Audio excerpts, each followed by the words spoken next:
slike iz leta 83 pa 84 in sicer saditev dreves ob poti spominov in tovarištva. Ja.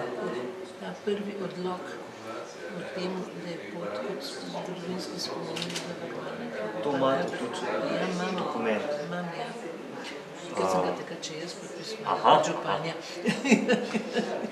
To je iz leta 88. 88. Ja.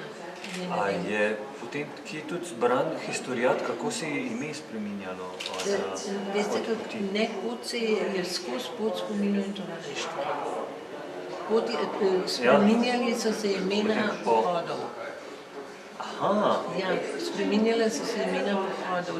Dočim pot je pa originalno ime je ves čas pot spominov in tovarištva. Oziroma v začetku so, ko je bila prva ideja, je bila aleja spominov in tovarištva. Ampak, ko je pa pot se začela graditi, so pa to alejo spremenili v pot spominov in tovarištva. No in oznaka pot je pa bila potem leta 85, to je pravzaprav Koželj, pa njegova skupina so takrat na natečaju dobili prvo nagrado za to oznako pot, ki je zdaj povsod pa s tisto rdečo zvezdo v sredini oja.